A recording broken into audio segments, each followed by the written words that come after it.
నమస్తే. Welcome to our channel. Senior journalist Bharadwaj గారు ఉన్నారు. వారితో మాట్లాడదాం.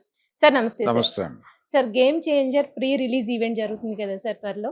సో దానికి ఇక్కడ తెలంగాణ ముఖ్యమంత్రి గారిని, రేవంత్ రెడ్డి గారిని, అలాగే అక్కడ ఉప ముఖ్యమంత్రి పవన్ కళ్యాణ్ గారిని ఇన్వైట్ చేశారు అనేది వినిపిస్తుంది సార్. సో వస్తారా ఇద్దరు? అసలు ఇన్వైట్ చేశారా? అంటే ఒకటి, దిల్ రాజు గారు ఇప్పుడు ఇండస్ట్రీ పెద్దగా కనిపిస్తున్నాడు. అవును సార్. ఇండస్ట్రీ పెద్ద ఎవరు, దాసరి గారి తర్వాత ఎవరు అని చాలా చర్చ జరుగుతోంది. అయితే నెమ్మదిగా దిల్ రాజు గారు ఆ పొజిషన్లో ఎమర్జ్ అవుతున్నట్టుగా కనిపిస్తోంది. మొన్న తెలంగాణ ముఖ్యమంత్రిని కలవటానికి వెళ్ళినప్పుడు కూడా చాలామంది చిరంజీవి రాలేదేమిటి, అదేమిటి, ఇదేమిటి అని మాట్లాడారు. కానీ ఫైనల్గా దిల్ రాజు గారే ప్రభుత్వం తరఫున, పరిశ్రమ తరఫున కూడా మాట్లాడేశారు మీడియా ముందుకు వచ్చి. కాబట్టి ప్రస్తుతం అంటే ఆయనే ప్రకటించుకున్నాడు ఒక మాట, నేను పరిశ్రమకి ప్రభుత్వానికి మధ్య వారధిని అని. ఈ వారధి అనేటువంటి కార్యక్రమం తెలంగాణ ప్రభుత్వంతో మాత్రమే కాదు, ఏపీ గవర్నమెంట్తో కూడా ఆయన చేస్తున్నట్టుగా కనిపిస్తోంది. అంటే గేమ్ చేంజర్ ఈవెంట్ అనే దీంతో ఆయన వెళ్ళి పవన్ కళ్యాణ్ గారిని కలిశారు. ఈరోజు కలిసిన తర్వాత 4 లేదా 5 తేదీల్లో ఇలా ప్రీ రిలీజ్ ఈవెంట్ అనుకుంటున్నాము ఏపీలో అనుకుంటున్నాము. ఈ ఈవెంట్కి మీరు వస్తే బాగుంటుంది అని నేను అడిగాడు. ఆయన దాదాపుగా ఓకే చేసినట్టుగానే కనిపిస్తోంది. అయితే కన్ఫర్మేషన్ లేదు. ఇంకా కన్ఫర్మేషన్ లేకపోవడానికి కారణం ఏంటంటే ఆయనకి ఇంకా ఒక చిన్న సందేహం ఉండింది అప్పటికి పవన్ కళ్యాణ్కి.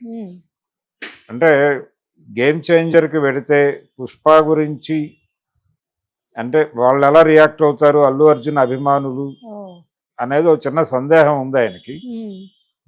అయితే ఈయనకైతే పాజిటివ్ రెస్పాన్సే ఇచ్చినట్టుగా వార్త వస్తుంది బయట. కన్ఫర్మేషన్ చెప్పలేదు కానీ మేబీ ఈరోజు సాయంత్రం కన్ఫర్మ్ చేయొచ్చు ఆయన.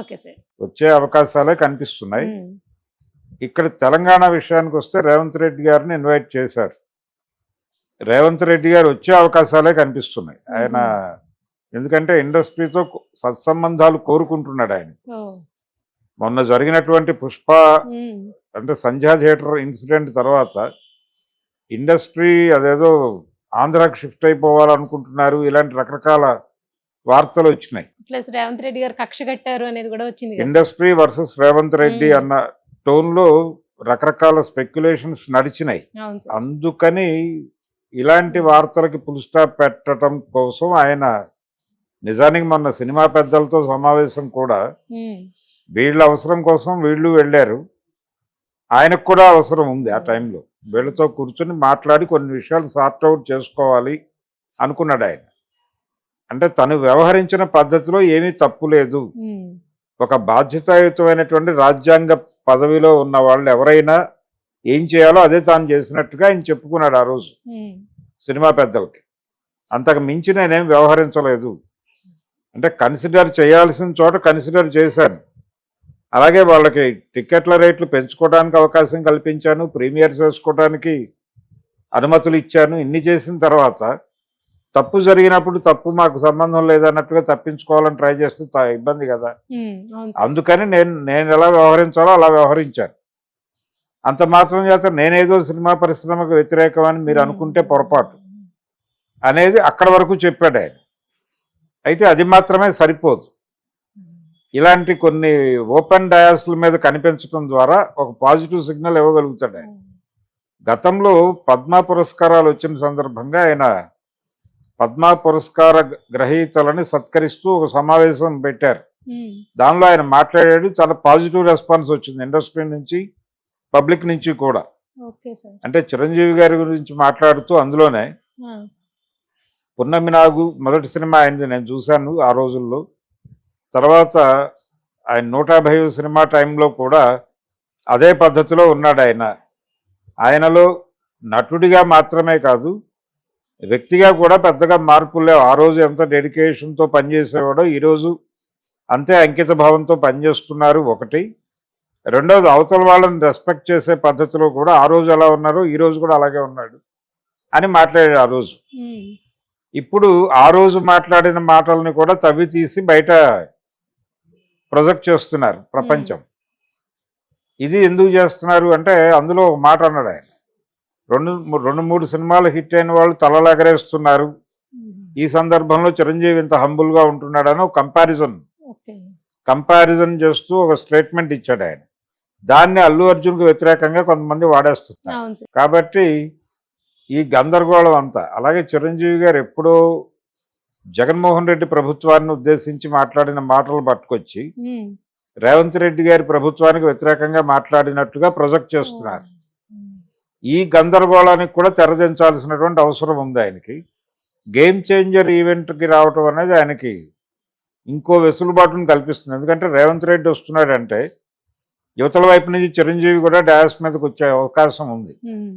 వచ్చినప్పుడు వాంటెడ్గా మొన్న మీటింగ్కి చిరంజీవి వెళ్ళలేదు, ఈ గందరగోళాలు అన్నీ ఉన్నాయి.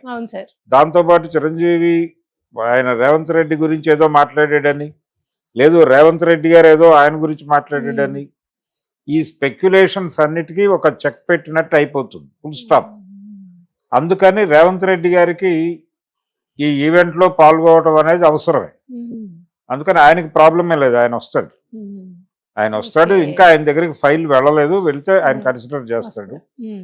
పవన్ కళ్యాణ్ కూడా ఆల్మోస్ట్ కన్సిడర్ చేస్తున్నట్టే. ఎందుకంటే ఆయన మీడియా చిట్ చాట్లో పవన్ కళ్యాణ్ చాలా స్పష్టంగా ఈ సంజయ్ థియేటర్ ఇన్సిడెంట్ మీద తన అభిప్రాయం చెప్పేసినట్టుగా బయటకు వచ్చేసింది. సో ఇప్పుడు ప్రపంచానికి తన ఏం ఫీల్ అవుతున్నాడో అది బయటకు వెళ్ళిపోయింది. కాబట్టి ఇప్పుడు ఆయన ప్రీ రిలీజ్ ఈవెంట్కి వెళ్ళినా పెద్ద ప్రమాదం లేదు. అందుకని ఇండస్ట్రీ వైపు నుంచి కూడా ఒక పాజిటివ్ సైన్ ఉండాలి వాళ్ళకి. అయితే ఆయన ప్రీ రిలీజ్ ఈవెంట్కి వెళ్ళొచ్చు, కానీ ఇంకొక కోరిక కోరున్నాడు దిల్ రాజు గారు పవన్ కళ్యాణ్ని కలిసినప్పుడు. అదేంటంటే ప్రీమియర్స్ అలాగే ప్రైస్ హైక్కి సంబంధించి అది కన్సిడర్ చేయకపోవచ్చు. అంటే తెలంగాణ ప్రభుత్వం కాదు అన్న తర్వాత ఏపీ గవర్నమెంట్ అవును అనటం అనేది టెక్నికల్గా ఇబ్బంది కలిగించేటువంటి అంశం. కాబట్టి డెఫినెట్గా అక్కడ కూడా 3 షోస్కి పర్మిషన్ ఉండదు. కానీ రెగ్యులర్ షోస్కి రేట్లు పెంచుకునే అవకాశం వాళ్ళు ఇస్తారు, వీళ్ళు ఇస్తారు. వీళ్ళు కూడా ఇవ్వాలనే అనుకుంటున్నారు. అనుకునే ఆయన బహుశా వేదిక మీద ప్రకటించవచ్చు ముఖ్యమంత్రి గారు. కాబట్టి ఆ ప్రైస్ హైక్ ఉంటుంది. 8 గంటల ఆట దగ్గర నుంచి మొదలవుతుంది. ఈ 8 గంటలకి ముందు ఇంకొక షో వేసుకోవడానికి పర్మిషన్ ఇస్తే ఇవ్వచ్చు. కానీ అక్కడ కానీ ఇక్కడ కానీ పర్మిషన్ ఇచ్చినప్పటికీ మల్టీప్లెక్స్లో వేసుకోమని చెప్తారు. సింగిల్ స్క్రీన్లో ప్రయోగాలు వద్దు అనే విషయమే చెప్తారు. ఆల్రెడీ సంధ్యా ఇన్సిడెంట్ ఇప్పటికీ పచ్చిగానే ఉంది. అందుకని మళ్ళీ తొందరపాటు చర్యలు చేయటం అవుతుంది. కాబట్టి అది ఉండదు. మొత్తానికి దిల్ రాజు గారు ఇండస్ట్రీ పెద్దగా ఎమర్జ్ అయ్యి 2 రాష్ట్ర ప్రభుత్వాల పెద్దలతోనూ మాట్లాడి నెమ్మదిగా సినిమాకి ప్రభుత్వానికి మధ్య భేదాభిప్రాయాలు ఏం లేవు, అలాగే సినిమా పరిశ్రమ ఇక్కడి నుంచి తరలి వెళ్ళిపోతుంది అని వచ్చినటువంటి స్పెక్యులేషన్స్లో వాస్తవాలు లేవు. తెలంగాణ ప్రభుత్వం అనుకూలంగానే ఉంది, ఆంధ్ర ప్రభుత్వం అనుకూలంగానే ఉంది. అలాగే తెలంగాణ ప్రభుత్వం సంజయ్ థియేటర్ వ్యవహారంలో ఎలా వ్యవహరించిందో దాని పట్ల ఏపీలో ఎవరికి వ్యతిరేకత లేదు. అలాగే ఈ ప్రీమియర్స్ అలాగే ప్రైస్ హైక్కి సంబంధించి తెలంగాణ ప్రభుత్వం సీరియస్గా నిర్ణయం తీసుకుని ఉంది. ఈ నిర్ణయం పట్ల ఏపీ రాజకీయ నాయకుల్లో కూడా ఏకీభావం ఉంది. ఏకీభావం ఉందనే విషయం ఆల్రెడీ 2-3 ఎమ్మెల్యేలు బయటకు వచ్చి మాట్లాడారు. కాబట్టి క్లారిటీ ఉంది. ఇక్కడ ప్రభుత్వాల మధ్య వ్యతిరేకతలు లేవు, అలాగే ఇతర వ్యవహారాల్లోనూ ఏ రకమైనటువంటి గొడవలు లేవు. అక్కడ సాక్షాత్తు అల్లు అర్జున్ మేనమామ పవన్ కళ్యాణ్ గారే రేవంత్ రెడ్డి గారి గురించి పాజిటివ్ డైలాగ్ చెప్పేసి ఉన్నారు. కాబట్టి ఈ వివాదాలన్నిటికీ తెరదించే ఒక ఈవెంట్గా game changer pre release event మారబోతోంది. అందుకని దీన్ని సానుకూలపరిచాడు దిల్ రాజు. అందుకని దిల్ రాజు గారు ఇప్పుడు ఇండస్ట్రీ పెద్దగా ప్రకటించక తప్పని పరిస్థితి అయితే వచ్చేసింది.